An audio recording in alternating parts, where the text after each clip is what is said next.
The day we read my husband's will, I expected tears. What I got was something else entirely.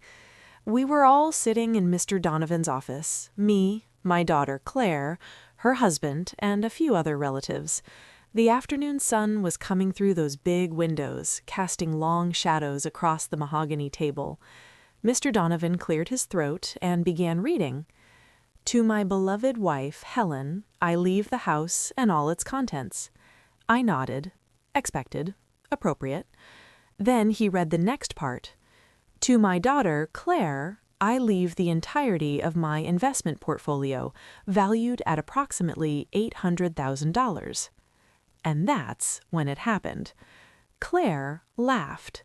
Not a sad laugh, not a surprised laugh, a genuine, from-the-belly laugh of pure satisfaction. She turned to her husband and said, loud enough for everyone to hear, "Well, that worked out better than I planned." The room went silent. Mr. Donovan adjusted his glasses and looked at me. I looked at Claire. She didn't even have the decency to look ashamed. Then Mr. Donovan said something that wiped the smile right off her face. There's one more envelope. Stick around, because what was in that second envelope changed everything. My husband Arthur and I were married for 50 years. 50 years of early mornings, late nights, and everything in between. We met in 1972. I was working at a diner in Cleveland, saving money for nursing school. He was a construction worker who came in every Tuesday for coffee and pie. Apple pie, specifically. Said it reminded him of his mother. 6 months later, he proposed. 6 months after that, we were married. We built a life together. Not a fancy one, just a solid one. We bought a small house on the south side of town. We raised one daughter, Claire. Arthur always said Claire was the light of his life. He spoiled her. Not with money, we didn't have much of that back then, but with attention. He'd take her to work with him on Saturdays. He'd build her dollhouses with his own hands. He taught her how to fish, how to change a tire, how to stand up for herself. I used to watch them together and think, this is what love looks like. But somewhere along the way, something shifted. Claire grew up, got married, moved away. She'd call on holidays, visit once or twice a year. Arthur missed her terribly, but he understood. That's what children do, he'd say. They leave.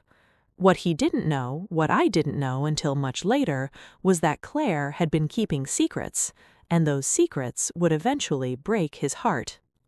It started small, like these things always do. About 10 years ago, Claire started asking questions about our finances. Innocent at first. Like, "Mom, do you have a will? Dad, what's your life insurance situation?" Arthur would answer casually, never thinking twice. I, on the other hand, started noticing patterns. Whenever Bea visited her, she'd take Arthur aside for private conversations. She'd whisper on the phone when she thought I couldn't hear. She'd send him articles about nursing homes and assisted living facilities, always with a note, "Just thinking about your future, Dad." Arthur would brush it off. "She worries about us," he'd say. "That's what daughters do." But I wasn't so sure. 3 years ago, Arthur got sick. Nothing dramatic, just the slow decline of age. His heart wasn't what it used to be. His knees bothered him. He tired easily. Claire's visits became more frequent, but they weren't visits of concern, they were visits of assessment. She'd walk through the house, opening cabinets, looking at things. She'd ask about the deed, the bank accounts, the investment portfolio. One night after she left, Arthur turned to me with tears in his eyes. "Helen," he said, "I think our daughter is waiting for us to die." I wanted to argue. I wanted to tell him he was wrong, but I couldn't, because deep down I knew he was right. 6 months later, Arthur passed away peacefully in his sleep. And now, here we were, sitting in Mr. Donovan's office, watching our daughter laugh at his will. A few weeks before Arthur died, he called me into his study. He was sitting at his desk, looking smaller than I'd ever seen him. "Helen," he said, "I need to tell you something." I sat down across from him. "Claire's been difficult, you know that, but I've done something about it." I tilted my head. "What do you mean?" He pulled out an envelope from his drawer. It was thick, sealed with wax. On the front, in his handwriting, "To be opened only after my will is read." He said, "I've been watching her," he quietly said, "for years. And what I found," he shook his head, "it's all in here. Everything. The conversations she had behind our backs, the plans she made, the facility she tried to put us in without telling us."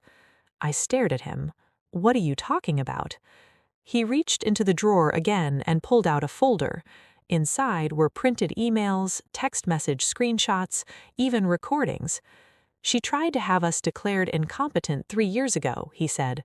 "Did you know that?" I didn't. I couldn't. My own daughter. I found out through a friend at the bank. She was working with an attorney, filing paperwork. It didn't go through because the attorney realized she had no legal standing while we were both still healthy. But she tried, Helen. She actually tried. I sat there, frozen. "I've kept all of this," Arthur continued, "not because I wanted revenge, but because I wanted you to be protected. After I'm gone, if she tries anything, you'll have proof." He slid the envelope toward me.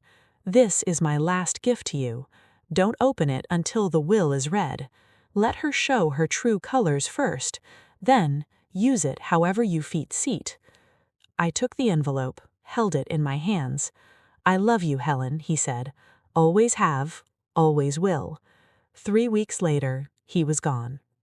So there we were in Mr. Donovan's office, Claire laughing, her husband smirking, me sitting perfectly still. After Claire's outburst, Mr. Donovan waited a beat. Then he said, "There's one more envelope." Claire's face faltered. "What do you mean, one more envelope?" Mr. Donovan reached into his briefcase and pulled out a thick envelope, the one Arthur had given me, the one with the wax seal. "This was left by your father," Mr. Donovan said, "with specific instructions that it be opened only after the will was read." Claire's face went pale. "What is it?" Mr. Donovan didn't answer.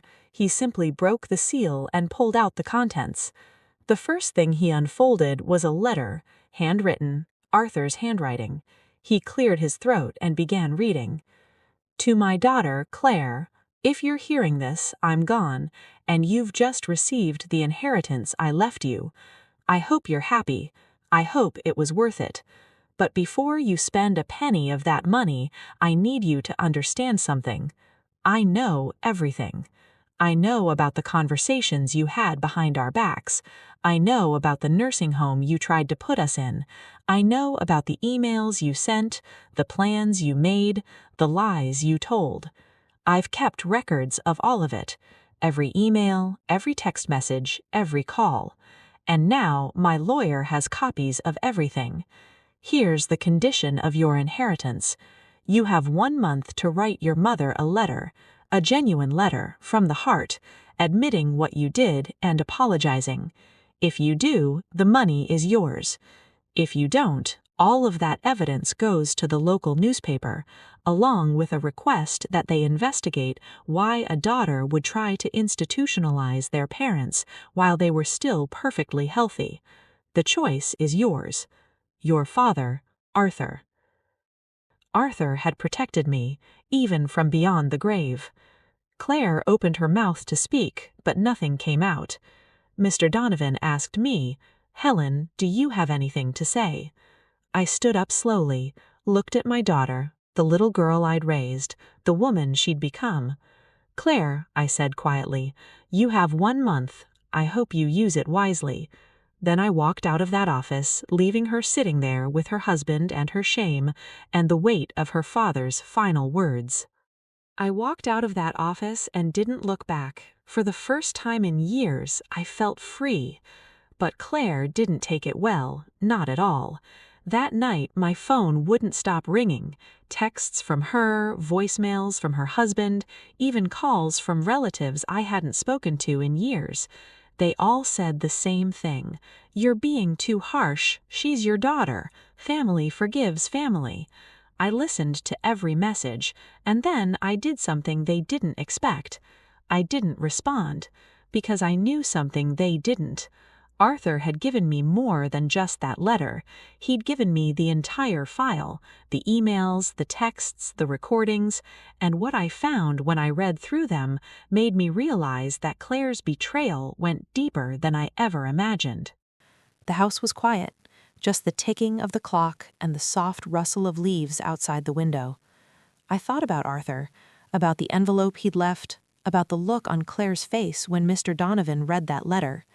And then I did something I probably shouldn't have. I opened the file. The one Arthur had mentioned, the one with all the evidence. What I found inside made me realize that my daughter's betrayal went far deeper than I ever imagined. I pulled the folder from my bag and spread the contents across the kitchen table. The first thing I saw was a stack of printed emails. The earliest was from 5 years ago. I need to find a facility that's affordable but not too depressing, somewhere we can justify as necessary. Another one 6 months later. My father is stubborn, but my mother will go along with anything if I frame it as concern. I just need to find the right doctor to sign off. I read each one slowly, carefully. There were text message screenshots too, conversations between Claire and a woman named Patricia, an attorney. If we can get one of them declared incompetent, the other will follow. It's easier that way. And the house? Patricia asked. Once they're in care, the house goes to me. I'm their only child. I sat back in my chair, my hands trembling. This wasn't just about wanting our money. This was a plan, a calculated years-long plan to take everything. And Arthur had known. He'd known and he'd stayed quiet, gathering evidence, waiting for the right moment. The last item in the folder was a recording, a voice memo on an old phone. I pressed play. Claire's voice filled the kitchen. I'm telling you, Patricia, they won't even see it coming. My mother is so trusting, it's pathetic. And my father? He's old, tired. He'll go along with whatever I say. I listened to my daughter's voice, the same voice that used to call me mommy and ask for bedtime stories, discussing how to take our home. When the recording ended, I sat in silence for a long time. Then I picked up my phone and called Mr. Donovan. Mr. Donovan answered on the second ring. Helen, he said, I was expecting your call. I read the file, I told him. A pause. And? I don't know what to do. He was quiet for a moment. Then he said, Helen, I've known your husband for 30 years. He was one of the most decent men I've ever represented. When he brought me that file, he told me something I'll never forget. What did he say? He said, I don't want revenge. I just want my wife to be safe. If Claire has truly changed, give her a chance. But if she hasn't, give her consequences. I felt tears prick my eyes. What do you think I should do? He asked. I think you should wait the month. Let Claire make her choice. If she writes that letter, a real letter, from the heart, then maybe there's hope. If she doesn't, well, you have options. I nodded, even though he couldn't see me. Thank you, Mr. Donovan. Helen, he said softly, your husband loved you very much. Don't forget that. I hung up and looked at the file again. 30 days. Claire had 30 days to prove she was more than the woman in those recordings. I wondered if she could. The next 3 weeks were strange. Claire called every day at first. I didn't answer. She left voicemails. Mom, please, we need to talk. Mom, you're overreacting. That letter doesn't mean what you think. Mom, Dad was confused at the end. He didn't know what he was writing. I saved every one. After about a week, the calls stopped. Then the texts started. You're being unreasonable. Everyone thinks you're being cruel. I'm still your daughter. Doesn't that mean anything? I didn't respond. Then, on day 20, a letter arrived. Handwritten. Claire's handwriting. I recognized it immediately, the same loopy script she'd used since elementary school. I held it for a long time before opening it. The letter was 3 pages. The first page was what I expected. Apologies, explanations, blame placed on stress, on financial pressure, on a husband who pushed her. The second page was more of the same. But the third page was different. "Mom, I know this doesn't excuse anything, but I need you to understand something. I was scared. Scared of losing you both, scared of being alone, scared of ending up with nothing. I handled it badly. I handled it terribly. But I am still your daughter, and I am still capable of change. I'm not asking you to forget. I'm asking you to give me a chance to prove that I can be better. Love, Claire." I read it 3 times. Then I picked up the phone and called Claire. We met at a small cafe downtown, neutral ground. Claire was already there when I arrived, sitting at a corner table, nursing a cup of coffee. She looked smaller than I remembered, paler, thinner, dark circles under her eyes. "Mom," she said, standing up, "thank you for coming." I sat down across from her, didn't order anything. For a long moment, neither of us spoke. Then Claire started crying. Not the dramatic kind of crying, just quiet tears sliding down her cheeks. "I'm sorry, Mom. I'm so sorry." I waited. "I don't expect you to forgive me. I don't deserve it. But I need you to know that I understand now. What I did, what I planned, it was wrong. It was so wrong." She reached across the table but didn't touch me. "I read Dad's file," she whispered. "The emails, the texts, the recordings. I didn't know he had all of it.